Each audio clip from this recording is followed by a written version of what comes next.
Hello students, हम लोग total 3 lecture ecosystem पर अपलोड कर चुके हैं। ये अपना चौथा लेक्चर है इकोसिस्टम में, जो हम लोग स्टार्ट करेंगे प्रोडक्टिविटी से। प्रोडक्टिविटी की बात अगर हम लोग करें तो सबसे पहला है कि प्रोडक्टिविटी होती क्या है। देखिए ज़रा, प्रॉब्लम ये है कि मेरे पास ब्लूटूथ वाला माइक नहीं है, तो बोर्ड पर नहीं पढ़ा सकता हूँ और ऐसे ही लिखते हुए ही वीडियो मैं बना सकता हूँ। तो थोड़ा सा इसमें टाइम लग रहा है, और जो कुछ भी मैं ये लिख रहा हूँ इसको मैं अपलोड कर दूँगा स्कैन करके, तो वो आपके नोट्स भी हो जाएंगे, वो भी मैं अपलोड कर दूँगा। आइए देखते हैं प्रोडक्टिविटी। सबसे पहला point, productivity is the rate of biomass production.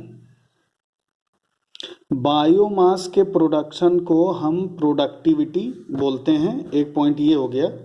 दूसरे नंबर का पॉइंट आता है कि ये जो बायोमास का प्रोडक्शन है, ये इसकी फिर यूनिट क्या है। दूसरा और बहुत इंपॉर्टेंट क्वेश्चन, बायोमास के प्रोडक्शन को हम प्रोडक्टिविटी बोलते हैं।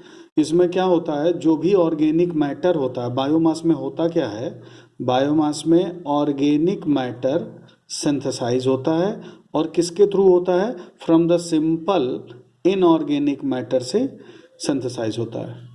फिर यूनिट ऑफ प्रोडक्टिविटी, ये बहुत इंपॉर्टेंट पॉइंट है कि प्रोडक्टिविटी की यूनिट क्या है, ये भी क्वेश्चन पूछता है। तो प्रोडक्टिविटी की यूनिट है ग्राम्स पर स्क्वायर मीटर पर डे, और पर ईयर भी हो सकती है। पर डे या पर ईयर भी हो सकती है। एक पॉइंट ये है, पर डे या पर ईयर में है एक पॉइंट। दूसरे नंबर का पॉइंट, जो ये प्रोडक्टिविटी है, प्रोडक्टिविटी की बात अगर हम लोग करें तो ज़रा ध्यान से देखिएगा। प्रोडक्टिविटी जो होती है ये 2 तरीके की होती है। एक तो प्रोडक्टिविटी है जिसको हम बोलते हैं प्राइमरी प्रोडक्टिविटी, और दूसरे नंबर पर जो प्रोडक्टिविटी है इसको हम लोग बोलते हैं सेकेंडरी प्रोडक्टिविटी। प्राइमरी जो प्रोडक्टिविटी होती है, ये प्राइमरी प्रोडक्टिविटी के लिए सबसे इम्पॉर्टेंट पॉइंट ये है, ये प्राइमरी प्रोडक्टिविटी, ये भी प्रोडक्टिविटी चाहे प्राइमरी हो चाहे सेकेंडरी हो, दोनों में हम लोग सिर्फ बात जो ऑर्गेनिक मैटर सिंथेसाइज हो रहा है उसी की बात करेंगे। याद रखिएगा, प्राइमरी प्रोडक्टिविटी में अमाउंट ऑफ बायोमास या ऑर्गेनिक मैटर जो per unit area, per unit time by the plant, मतलब हम प्रोड्यूसर्स की बात करेंगे। देखिए हमने ऊपर ही लिख दिया था, ये rate of biomass production is productivity.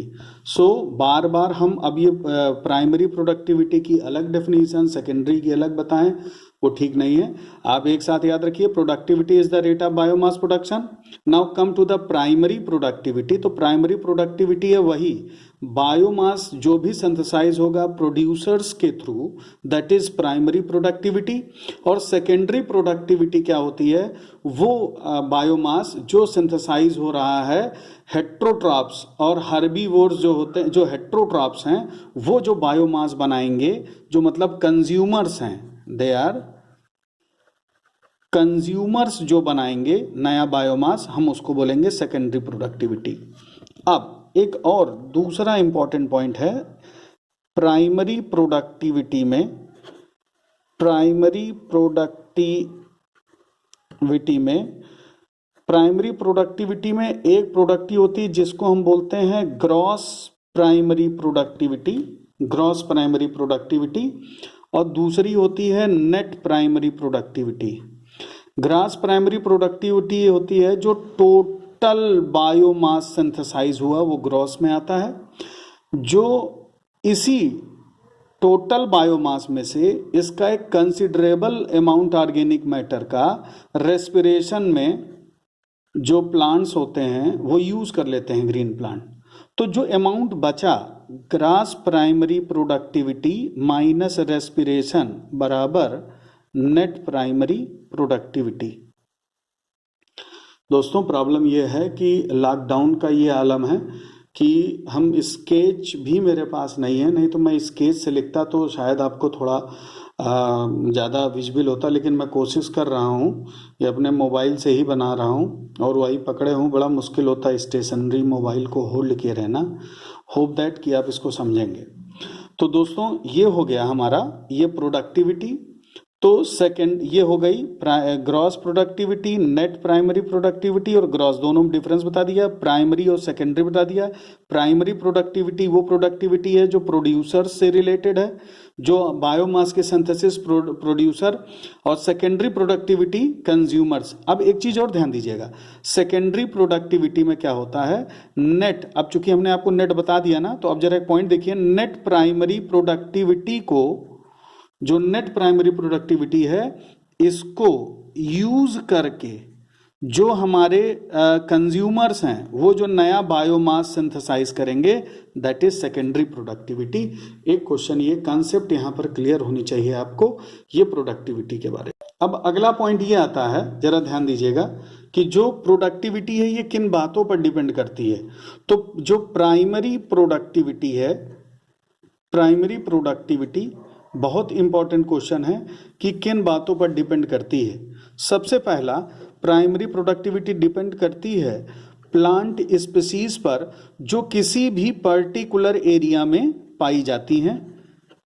ध्यान दीजिएगा, प्लांट स्पीसीज जो किसी भी पर्टिकुलर एरिया में पाई जा रही हैं उस पर प्राइमरी प्रोडक्टिविटी डिपेंड करती है। दूसरा, जो इन्वायरमेंटल फैक्टर्स हैं, इन्वायरमेंटल फैक्टर्स पर भी प्राइमरी प्रोडक्टिविटी डिपेंड करती है। तीसरा नंबर है जो आता है अवेलेबल न्यूट्रिएंट्स पर डिपेंड करती है। और चौथा इंपॉर्टेंट पॉइंट आता है कि जो फोटोसिंथेटिक कैपेसिटी है प्लांट्स की, इस पर भी प्राइमरी प्रोडक्टिविटी डिपेंड करती है। दूसरा, एक लाइन और हमारी एनसीईआरटी में लिखी हुई है कि जो प्राइमरी प्रोडक्टिविटी होती है वो अलग अलग इकोसिस्टम की, ये जो होती है ये अलग अलग होती है।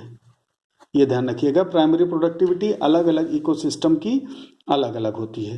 फिर अब एक जरा सरप्राइजिंग फैक्ट देखिए स्टूडेंट्स, पूरे जो हमारा ये पूरा बायोस्फीयर है, पूरे बायोस्फीयर की जो प्रोडक्टिविटी है, नेट प्राइमरी प्रोडक्टिविटी एनपीपी की बात करें, दिस इज 170 बिलियन टन्स।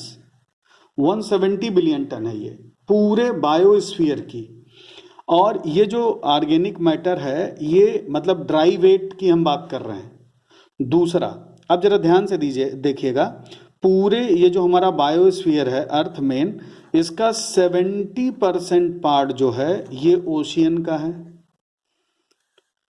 पूरे बायोस्फीयर की प्रोडक्टिविटी कितनी है, 170 बिलियन टन, और 70% क्या है, ओशियन है। अब लेकिन जो ओशियन की प्रोडक्टिविटी है it is only 55 billion ton. अब हमारी एनसीईआरटी में एक क्वेश्चन पूछा है कि मेन रीजन बताइए, ये जो ओशियन की प्रोडक्टिविटी लो है 70% से खाली हमें 55 बिलियन टन मिल रहा है, बचा हुआ जो 30% है उससे रेस्ट हमारा 15 और 115 बिलियन टन 30% से मिल रहा है। तो ये क्वेश्चन ये है, पूछ रहा है कि बताइए क्या रीजन है जिसकी वजह से ये इतनी कम है ओशियन की। तो सबसे पहला रीजन ये है, जैसे जैसे डेप्थ बढ़ती है, जैसे जैसे हम डेप्थ बढ़ती है वैसे वैसे जो लाइट होती है ये लिमिटिंग हो जाती है। नीचे लाइट जो होती है वो डिक्रीज करती है, इतना लाइट जो है पेनिट्रेट नहीं कर पाती है, इसलिए जो फोटोसिंथेटिक कैपेसिटी है वो ओवरऑल कम हो जाती है। और दूसरा बहुत इंपॉर्टेंट पॉइंट है स्टूडेंट्स, कोई भी अगर मैरीन इकोसिस्टम है तो यहाँ पर जो न्यूट्रिएंट्स होते हैं ये न्यूट्रिएंट्स लिमिटिंग रोल प्ले करते हैं मैरीन इकोसिस्टम में। जैसे, और इसमें सबसे ज़्यादा लिमिटिंग तो नाइट्रोजन ही हो जाती है। लिमिटिंग मतलब वही फैक्टर लिमिटिंग हो जाता है जो सबसे कम होता है, उसी के हिसाब से फिर फोटोसिंथेसिस की रेट होती है। तो these are the two basic reason why the ocean has this lesser photosynthetic capacity, or you can say the productivity. So this is what about the productivity। और फिर अगला पॉइंट जो अपना आता है, अगला बहुत इंपॉर्टेंट पॉइंट आता है। अब हम लोग एनसीईआरटी में now we have at the page number 243 पर आ गए हम लोग, और 243 पर ये पूरे पेजेस में अपलोड कर दूंगा। 243 पर देखिए, अब हमारी हेडिंग आती है डिकम्पोजिशन की। तो डिकम्पोजिशन क्या है, सबसे पहले तो आप ध्यान दीजिए, लिखा हुआ है जो अर्थवर्म है, अर्थवर्म के बारे में। अर्थवर्म को हम लोग बोलते हैं फ्रेंड्स ऑफ द फार्मर। क्यों बोलते हैं, अब जरा यहां से क्वेश्चन देखिए। अर्थवर्म को फार्मर्स का फ्रेंड बोलते हैं क्योंकि ये क्या करता है, जो भी सॉइल में कॉम्प्लेक्स ऑर्गेनिक मैटर है, इस कॉम्प्लेक्स ऑर्गेनिक मैटर को ब्रेक कर देता है, और ब्रेक करके उनको सिंपल फॉर्म में ब्रेक करने का काम करता है। पहला पॉइंट। दूसरा और भी इंपॉर्टेंट पॉइंट है कि जो सॉइल होती है, अर्थवर्म क्या करता है, सॉइल को लूज कर देता है। ये दो पॉइंट बहुत इंपॉर्टेंट। अच्छा, लूज करने से क्या होता है, एरिएशन बढ़ता है सॉइल का। साथ ही साथ में जब ये लूज होती है तो वाटर होल्डिंग कैपेसिटी भी सॉइल की बढ़ जाती है, और इससे हमको फायदा होता है। दूसरा, डिकम्पोजर क्या करते हैं, डिकम्पोजर्स की बात करें तो डिकम्पोजर्स क्या करते हैं, जो कॉम्प्लेक्स ऑर्गेनिक मैटर है, इस कॉम्प्लेक्स ऑर्गेनिक मैटर को ये क्या करते हैं, सिंपल इनऑर्गेनिक मैटर में ब्रेक कर देते हैं, जैसे कि कार्बन डाइऑक्साइड, वाटर और दूसरे अवेलेबल न्यूट्रिएंट्स के फॉर्म में। ये डिकम्पोजर है। और जो ये काम हो रहा है जिसमें ऑर्गेनिक मैटर को सिंपल ऑर्गेनिक मैटर में ब्रेक कर दिया गया है, इस प्रोसेस को डिकम्पोजिशन कहते हैं। दूसरा, डिकम्पोजिशन के बाद जो अगला पॉइंट आता है वो फिर तो ये एक तो ये डिकम्पोजर हो गया, अर्थवर्म को फार्मर का फ्रेंड बोलते हैं, डिकम्पोजिशन की बात हो गई। फिर अगले नंबर का पॉइंट आता है यहीं से, जिसको हम बोलते हैं डेट्राइटस। बहुत इंपॉर्टेंट पॉइंट है। डेट्राइटस की बात करें तो डेट्राइटस में क्या आता है, डेड प्लांट्स के रिमेन्स, बचे हुए पार्ट, और डेड रिमेन्स ऑफ एनिमल, ये दोनों मिला करके जो पार्ट बनता है उसको बोलते हैं हम लोग डेट्राइटस। जरा ध्यान से देखिएगा। फिर दूसरे नंबर का पॉइंट ये है कि जो डेट्राइटस है, इस डेट्राइटस पर जरा देखिए कितने पॉइंट इंपॉर्टेंट पॉइंट है डेट्राइटस पे। सबसे पहला, डेट्राइटस जो है, दिस इज द पेपर, ये खिसकता रहता है। डेट्राइटस, एक हाथ से मोबाइल पकड़े हैं, एक हाथ से पेपर, चल नहीं पा रहा है। डेट्राइटस जो होता है, दिस इज द, ये रॉ मटेरियल है। डेट्राइटस रॉ मटेरियल है डिकम्पोजिशन के लिए। डेट्राइटस डिकम्पोजिशन के लिए रॉ मटेरियल है, एक पॉइंट। दूसरा, यहीं पर ऐसे ऑर्गेनिज्म जो, मतलब जो डेट्राइटस है, इस डेट्राइटस को स्मॉलर पार्ट में ब्रेक कर देते हैं, इनको हम लोग बोलते हैं detritivore. They are known as detritivore. तो ये डेट्राइटस वाला पॉइंट हो गया। इसके बाद फिर जरा बहुत इंपॉर्टेंट पॉइंट देखिए, डिकम्पोजिशन के बारे में कि डिकम्पोजिशन जो होती है, इस डिकम्पोजिशन में कितने स्टेप हैं और डिकम्पोजिशन में होता क्या क्या है। तो देखिए, अगर हम डिकम्पोजिशन की बात करें तो डिकम्पोजिशन के हमारे पास टोटल 5 स्टेप हैं। We have 5 steps regarding the decomposition, जिसमें सबसे पहला स्टेप आता है दैट इज फ्रेगमेंटेशन। सबसे पहला स्टेप है फ्रेगमेंटेशन। दूसरे नंबर पे जो स्टेप आता है वो आता है हमारे पास लीचिंग। तीसरे नंबर पे स्टेप आता है कैटाबोलिज्म। चौथे नंबर पे आता है ह्यूमिफिकेशन और 5वें नंबर पे आता है मिनरलाइजेशन। ये टोटल 5 स्टेप हैं हमारे, और ये पेज नंबर एनसीईआरटी पर हम लोग एनसीईआरटी सेकंड पेज नंबर 243 पर आ गए हैं। आप बुक खोल करके भी पढ़ सकते हैं, सीरियल से हम बुक से ही अकॉर्डिंग चल रहे हैं। दूसरा तो ये 243, अब हम लोग 244 पेज नंबर पर भी आ जाएंगे।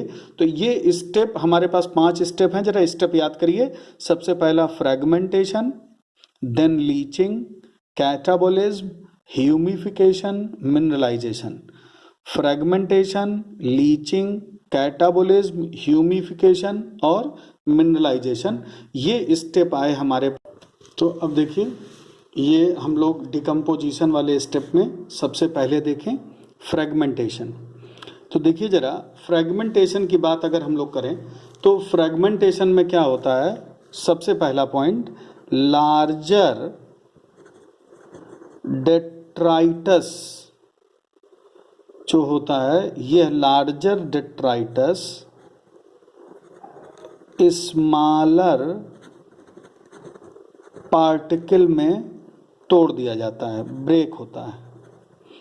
जो एनिमल इसको ऐसा करते हैं, जो ऑर्गेनिज्म, उनको हम लोग बोलते हैं डेट्राइटीवोर, फॉर एग्जाम्पल अर्थवर्म। ये हो गया फ्रेगमेंटेशन, सबसे पहला पॉइंट। लीचिंग बहुत इंपॉर्टेंट स्टेप है। लीचिंग जरा ध्यान से देखिएगा। जो लीचिंग की प्रोसेस होती है, लीचिंग में क्या होता है कि जो भी वाटर सॉल्युबल, लीचिंग में वाटर सॉल्युबल इनऑर्गेनिक न्यूट्रिएंट्स नीचे की सॉइल हॉरिजन में प्रेसिपिटेट होकर चले जाते हैं। ये है लीचिंग, बहुत इंपॉर्टेंट स्टेप। फिर से सुनिए, लीचिंग में, लीचिंग की प्रोसेस में वाटर सॉल्युबल इनऑर्गेनिक न्यूट्रिएंट्स नीचे सॉइल हॉरिजन में चले जाते हैं, प्रेसिपिटेट होकर पड़े रहते हैं। ये अनअवेलेबल साल्ट के फॉर्म में पड़े रहते हैं। बहुत इंपॉर्टेंट पॉइंट, लीचिंग की प्रोसेस में ये पड़े रहते हैं अनअवेलेबल साल्ट के फॉर्म में पाए जाते हैं। This process is known as leaching. Now come to the catabolism. Catabolism में क्या होता है, देखिए बहुत इंपॉर्टेंट पॉइंट। कैटाबोलिज्म में भी हम लोग क्या करते हैं, जो हमारे पास जो भी पार्ट है डेट्राइटस, डेट्राइटस ये ब्रेक होता है, डेट्राइटस ब्रेक होता है। लेकिन ये ब्रेक किससे होता है, फंगल प्लस बैक्टीरियल एंजाइम से डेट्राइटस ब्रेक होता है, और ब्रेक होकर के सिंपल इनऑर्गेनिक सब्सटेंस में चेंज हो जाता है। It changes into simple inorganic substances. अब जरा देखिएगा, एक प्रोसेस जरा ध्यान से देखिए, कैटाबोलिज्म और एक प्रोसेस देखिए ये फ्रेगमेंटेशन। फ्रेगमेंटेशन में भी लार्जर डेट्राइटस को स्मॉलर पार्टिकल में तोड़ दिया था। यहाँ पर क्या होता है, कैटाबोलिज्म उसके आगे की स्टेप है।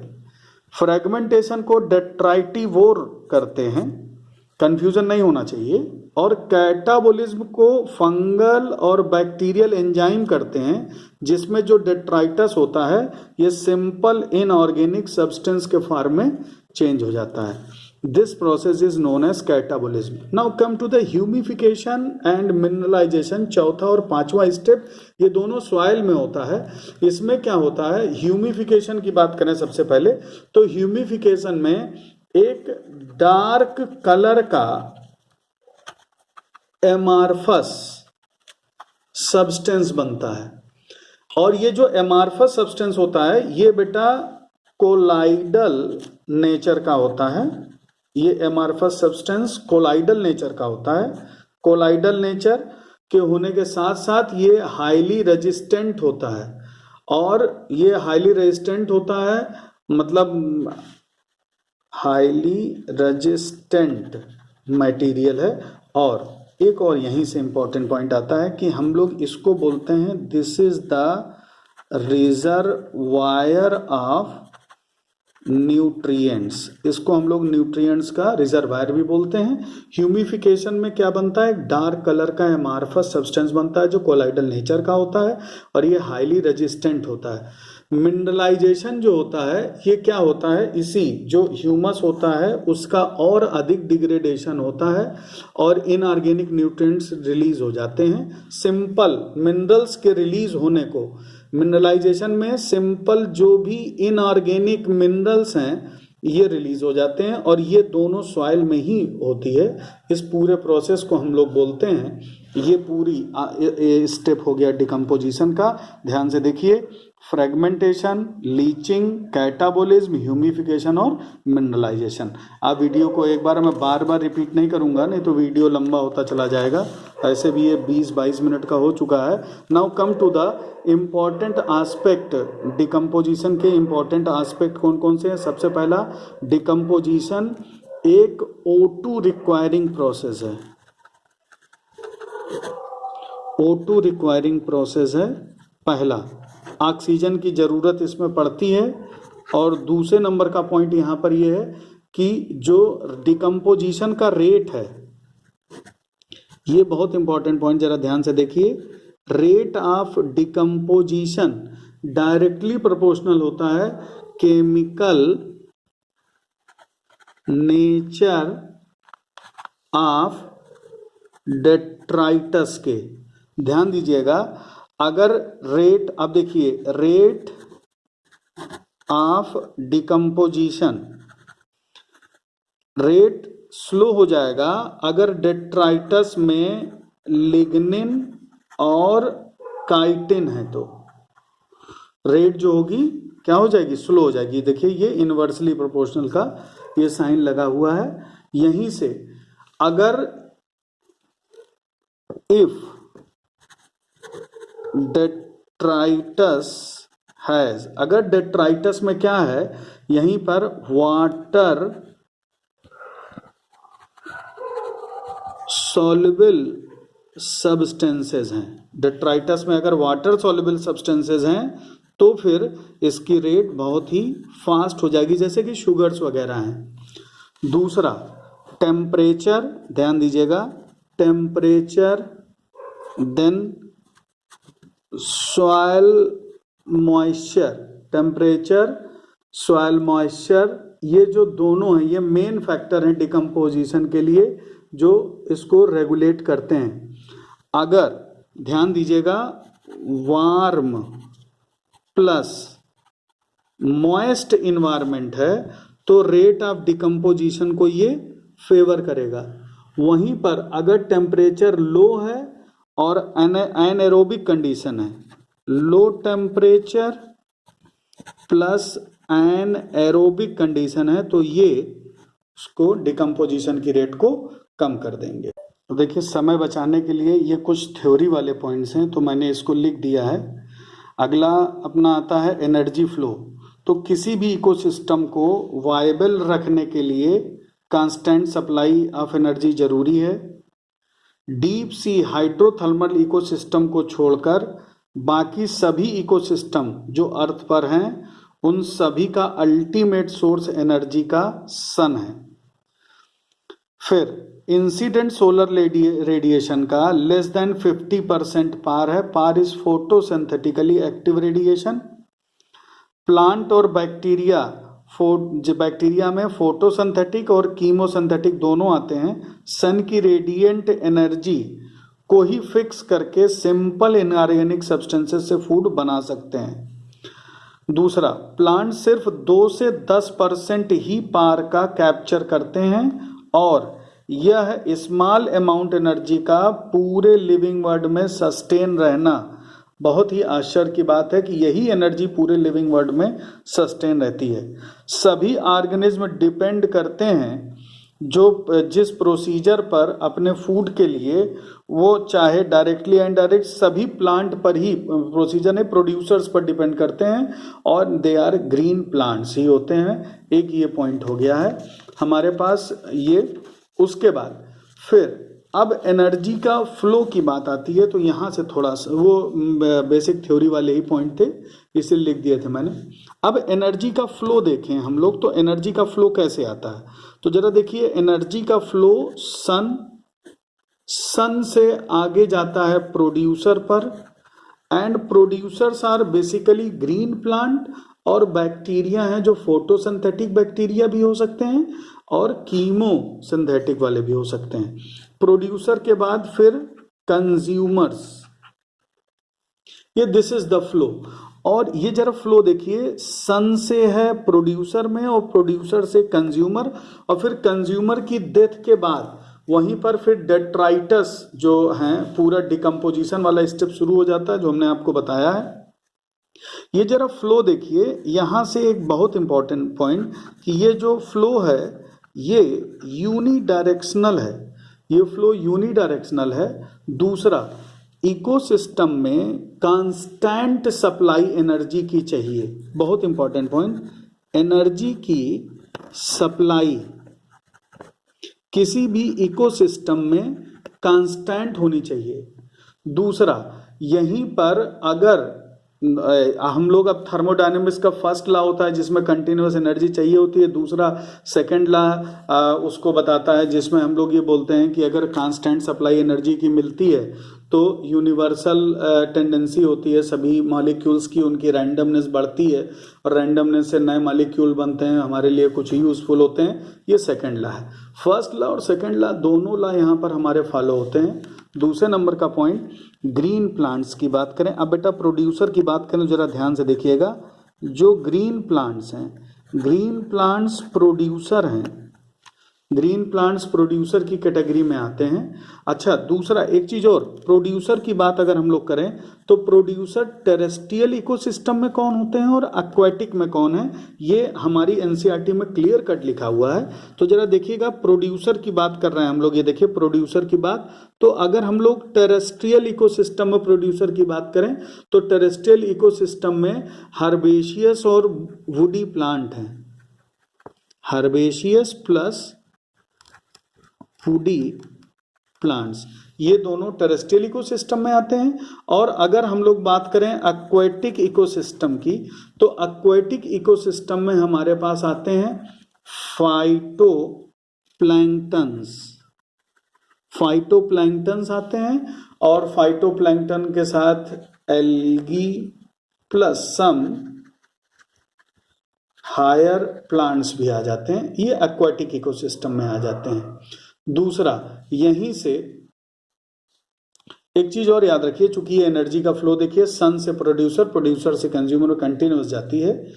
किसी भी ये अलग अलग ट्रॉफिक लेवल है, ये जैसे एक ट्रॉफिक लेवल ये हो गया, कि ये हो गया, फिर आगे बढ़ता जाता है।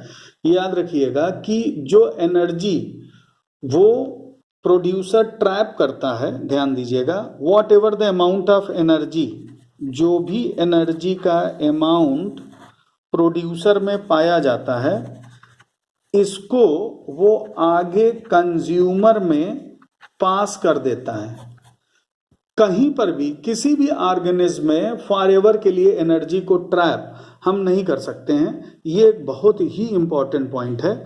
और ये जो कंटिन्यूअस चेन है, प्रोड्यूसर से कंज्यूमर, कंज्यूमर के बाद फिर प्राइमरी कंज्यूमर, फिर सेकेंडरी कंज्यूमर, और इस तरीके से फिर कार्निवोर आगे सीरीज का आगे बढ़ना, इसी को हम लोग फूड चेन बोलते हैं। और ये धीरे धीरे धीरे धीरे एनर्जी को आगे को एक ट्रॉफिक लेवल से अगले ट्रॉफिक लेवल पर पास करते रहते हैं। ये केस हो गया। तो ये हम लोग जरा देखिए फूड चेन की बात कर रहे हैं। तो वो हमारे पास ग्रेजिंग फूड चेन थी, जिसमें हम लोगों ने प्रोड्यूसर, कंज्यूमर, डिकम्पोजर की, प्रोड्यूसर, कंज्यूमर, फिर कार्निवोर की बात करी। अब जरा आ जाइए हम लोग बात करें जरा सा डेट्राइटस फूड चेन की, जिसको हम लोग DFC भी बोलेंगे। तो DFC जो होती है, सबसे पहला पॉइंट जरा ध्यान से देखिए कि DFC स्टार्ट कहाँ से होती है। तो DFC स्टार्ट होती है डेड ऑर्गेनिक मैटर से स्टार्ट होती है। दूसरा नंबर का पॉइंट DFC में, जो DFC होती है इसमें डिकम्पोजर्स पाए जाते हैं। DFC में डिकम्पोजर्स होते हैं, और डिकम्पोजर्स कौन होते हैं? हेट्रोट्रॉफिक ऑर्गेनिज्म होते हैं, जिनको हम लोग डिकम्पोजर्स बोलते हैं। और ये हेट्रोट्रॉपिक जो ऑर्गेनिज्म हैं, ये मेनली फंजाई और बैक्टीरिया होते हैं। बहुत इंपॉर्टेंट पॉइंट, फंजाई और बैक्टीरिया होते हैं। करते क्या हैं? ये डिकम्पोजर अपने न्यूट्रिएंट्स के लिए डेड ऑर्गेनिक मैटर पर डिपेंड करते हैं। जो डिकम्पोजर्स हैं, ये decomposers are also known as saprotrophs. इनको हम लोग सैप्रोट्रॉप्स भी बोलते हैं। दूसरे नंबर का पॉइंट, जो सैप्रोट्रॉप होते हैं क्या करते हैं? जो भी डेट्राइटस है, इस डेट्राइटस के ऊपर, डेट्राइटस जो होता है इस पर सैप्रोट्रॉप एंजाइम सिक्रीट करते हैं, और एंजाइम सिक्रीट करके उस डेट्राइटस को सिंपल इनऑर्गेनिक फॉर्म में चेंज कर देते हैं। ये क्या होता है? दूसरा, जो अगर हम DFC की बात करें तो DFC कहीं कहीं पर जो डेट्राइटस फूड चेन है, ये ग्रेजिंग फूड चेन के साथ कहीं कहीं पर जुड़ी भी रहती है। दूसरे नंबर का पॉइंट यह, जब जहां पर कहीं कहीं पर जो DFC GFC के साथ इंटरकनेक्टेड रहती है। दूसरे नंबर का पॉइंट जरा ध्यान दीजिएगा, ये वाला पॉइंट, फूड चेन जो आपस में इंटर कनेक्टेड रहती हैं, तो ये जुड़ करके फूड वेब बनाती हैं। और जो फूड वेब होता है, ये ज़्यादा स्टेबल होता है as compare to the food chain. Food web जो होता है, ये किसी भी इकोसिस्टम को बहुत ज़्यादा स्टेबिलिटी देता है, क्योंकि इसमें कई इंटरकनेक्टिंग फूड चेन्स पाई जाती हैं। दूसरा, अब ये जो भी, अब एनर्जी फ्लो की बात हम लोग कर रहे हैं, तो जरा ध्यान दीजिएगा, कोई भी फूड चेन हो, फूड चेन में डेट्राइटस वाली छोड़ करके हम खाली ग्रेजिंग फूड चेन की बात करेंगे। ग्रेजिंग फूड चेन में हर ट्रैफिक लेवल पर 10% एनर्जी का ही ट्रांसफर होता है। एक से दूसरे में खाली 10% जाती है। 90% जो एनर्जी है, ये वो ट्रैफिक लेवल अपनी मेटाबॉलिक फंक्शंस के लिए यूज कर लेता है। और ये जो, इसको हम लोग बोलते हैं 10% एनर्जी रूल। और ये एनर्जी रूल दिया गया था, लिंडमैन साइंटिस्ट थे, इन्होंने दिया था। ये इनका लॉ है, खाली 10% ही एनर्जी ट्रांसफर होती है। दूसरा, एक चीज और यहीं पर लिखा है, हर एक ट्रॉफिक लेवल पर, ध्यान दीजिएगा, हर एक ट्रॉफिक लेवल पर जो भी लिविंग मटेरियल है, हर एक ट्रॉफिक लेवल का जो लिविंग मटेरियल है, जितना मास है लिविंग मटेरियल का, उसको हम बोलते हैं स्टैंडिंग क्रॉप। स्टैंडिंग क्रॉप क्या है? हर एक ट्रॉफिक लेवल पर जो भी लिविंग मटेरियल है, this is known as standing crop. हर एक ट्रॉफिक लेवल पर जो भी लिविंग मटेरियल है, that is known as standing. फिर दूसरे नंबर का पॉइंट आता है कि जो हमारे पास DFC है, इस DFC में क्या 10% एनर्जी लॉ एप्लीकेबल है?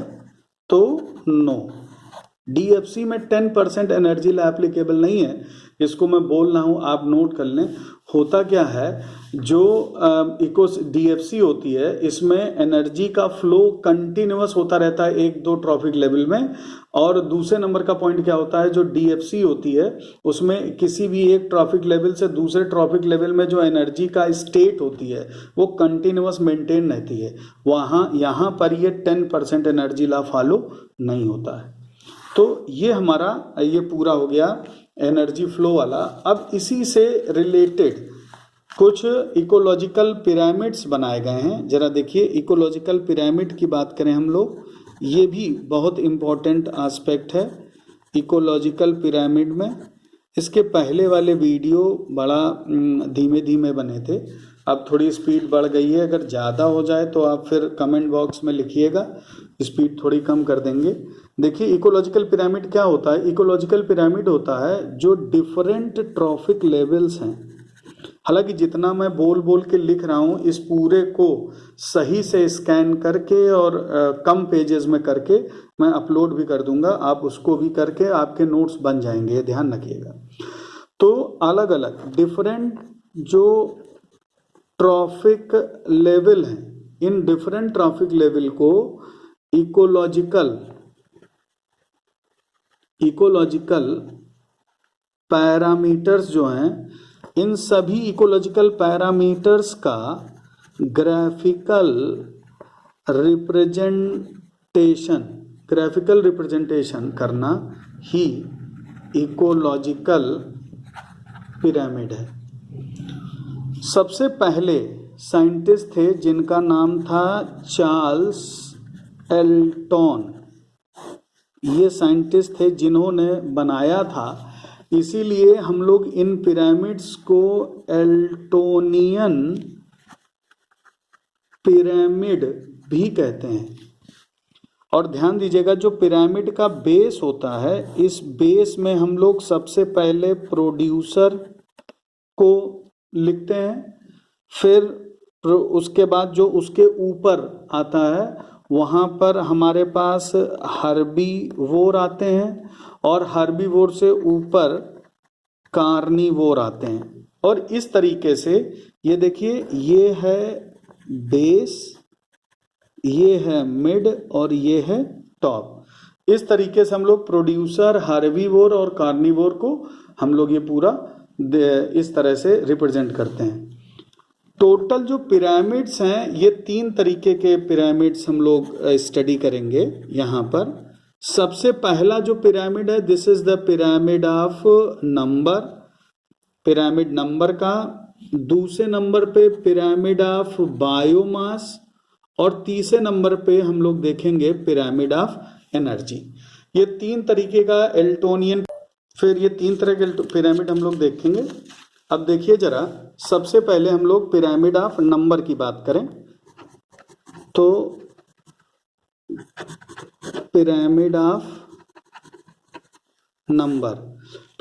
नंबर की बात करें तो पिरामिड ऑफ नंबर जो होता है ये, अब इसके जरा पॉइंट देख लीजिए, इट इज मोस्टली अपराइट ही होता है। पिरामिड ऑफ नंबर जो होता है हमेशा मोस्टली अपराइट होता है। दूसरे नंबर का पॉइंट, और ये अपराइट किस में होता है? ग्रासलैंड और एक्वाटिक इकोसिस्टम में। ये भी लिखे दे रहा हूं, ग्रासलैंड प्लस एक्वाटिक इकोसिस्टम में अपराइट होता है।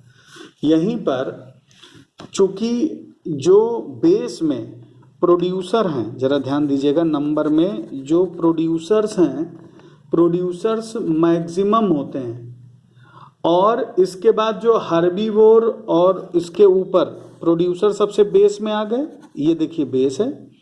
इसके बाद हर्बीवोर्स आते हैं, उनकी नंबर इनसे थोड़ी कम होती है। फिर कार्निवोर आते हैं जिनकी नंबर कम होती है। तो ये देखिए पिरामिड जो है स्टेट हो गया। लेकिन जरा ध्यान दीजिएगा, एक यहीं पर एक्सेप्शन की बात करें हम लोग, अगर हम लोग बात करें किसी ट्री इकोसिस्टम की, हमने आपको बताया था इनिशियली इकोसिस्टम बहुत बड़ा हो सकता है। जैसे हम पूरे अर्थ को भी एक इकोसिस्टम ले सकते हैं, हम एक वाटर की ड्रॉप को भी एज ए इकोसिस्टम ले सकते हैं। एक ट्री इकोसिस्टम भी है। इसमें क्या होता है, अगर हम लोग बात करें तो जरा ध्यान से देखिए, बेस में ट्री आएगा, ट्री। अब इस ट्री पर जो बर्ड्स रहती हैं वो बर्ड बहुत ज़्यादा रहेंगी, हर्बीवोर बर्ड, हर्बीवोर। चूंकि नंबर की बात कर रहे हैं ना, देखिए हम लोग पिरामिड ऑफ नंबर, तो नंबर में ट्री एक, हर्बीवोर बर्ड इस पे 100, 200, 500 बहुत ज़्यादा नंबर हो सकती है। और इन बर्ड पर रहने वाले जो पैरासाइट हैं, लीसेस हैं, टिक्स हैं, जो भी पैरासाइट हैं, जो बर्ड के पैरासाइट होते हैं, उनकी नंबर और ज़्यादा हो सकती है। तो अगर हम ट्री इकोसिस्टम की बात करेंगे तो फिर हम लोग ये देखेंगे कि ये इन्वर्टेड होता है। अगर ट्री इकोसिस्टम की बात करें then the pyramid of number is inverted. एक ये एक्सेप्शन है। दूसरा, अगर मतलब हर्बीवोर बर्ड है, उनको फाल्कन वगैरह, अब देखिए दूसरा केस क्या आता है यहीं से, ये देखिए जैसे ये ट्री है, ट्री एक हो गया, एक बड़े ट्री की बात करें, इस पर बर्ड बहुत सारी हो सकती हैं, बर्ड्स आर हर्बीवोर। और दूसरा, अगर हम बात करें एक ईगल की बात करें जो इन बर्ड्स को खाने लगेगा, ईगल हो, फाल्कन हो, कुछ भी हो। सो अब जरा देखिए, यहां पर भी नंबर कम, ऊपर सबसे टॉप पर नंबर कम, बेस पे नंबर कम, और मिडिल वाला जो पार्ट है यहां पर बहुत ज्यादा नंबर है। बेटा इस तरीके के जो ये पिरामिड ऑफ नंबर है, this is known as spindle shape, this is the pyramid of number.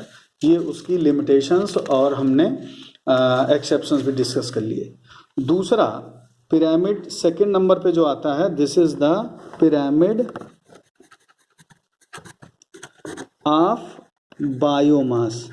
Pyramid of biomass में सेम वही, बेस जो होगा, अगर हम बेस की बात करेंगे तो बेस में प्रोड्यूसर का मास, फिर कंज्यूमर, और फिर उसके ऊपर कार्निवोर वगैरह, उनका मास की बात करेंगे। ये टोटल अमाउंट ऑफ बायोमास हर एक ट्रॉफिक लेवल का क्या है, ये हम लोग डिस्कस करेंगे बायोमास में। पिरामिड ऑफ बायोमास जो होता है ये भी मोस्टली अपराइट ही होता है। और अपराइट कहाँ, tree, forest, grassland, tree, forest और ग्रासलैंड, इन तीनों में ये जो होता है अपराइट ही होता है पिरामिड ऑफ बायोमास की बात करें। लेकिन एक्वेटिक इकोसिस्टम की बात करें, अगर हम लोग एक्वेटिक की बात करें तो ये इन्वर्टेड हो जाता है। क्यों एक्वेटिक में इन्वर्टेड हो जाता है, जरा देखिएगा, क्योंकि जो प्रोड्यूसर हैं ये माइक्रो ऑर्गेनिज्म होते हैं। जरा देखिए, सबसे पहले आप बेस में प्रोड्यूसर को रखेंगे। प्रोड्यूसर यहाँ पर माइक्रो ऑर्गेनिज्म हैं जिनका जो टोटल बायोमास है ये बहुत कम होता है। ध्यान दीजिएगा, बहुत कम बायोमास होता है माइक्रो ऑर्गेनिज्म का, और इसलिए ये इन्वर्टेड हो जाता है यहाँ पर। दूसरा जो अच्छा, अब यहीं से जरा थोड़ा सा, जो पिरामिड ऑफ बायोमास है, पिरामिड ऑफ बायोमास, एक क्वेश्चन पूछा था कि जो पिरामिड ऑफ बायोमास होता है ये किसी भी इकोसिस्टम में क्या शो करता है। तो पिरामिड ऑफ बायोमास किसी भी इकोसिस्टम में स्टैंडिंग क्रॉप को शो करता है। This is the pyramid of biomass. एक पॉइंट ये याद रखिएगा, this is the standing crop. दूसरे नंबर का पॉइंट कहता है, यहीं से एक क्वेश्चन और, कि बायोमास को हम मेजर कैसे करते हैं। तो याद रखिएगा, बायोमास को हम मेजर करते हैं बॉम्ब कैलोरी मीटर से मेजर करते हैं। एक ये पॉइंट बहुत इंपॉर्टेंट पॉइंट है कि बायोमास को हम मेजर करते हैं बॉम्ब कैलोरी मीटर से। ये पिरामिड ऑफ बायोमास हो गया पूरा, पिरामिड ऑफ नंबर बता दिया, और इसके बाद now come to the pyramid of energy. देखिए, पिरामिड ऑफ एनर्जी की बात करें तो जो पिरामिड ऑफ एनर्जी है ये हमेशा अप राइट ही होगा। जरा ध्यान दीजिए, क्यों अप राइट होगा? क्योंकि हर एक ट्रैफिक लेवल में सिर्फ 10% एनर्जी ही ट्रांसफर होगी।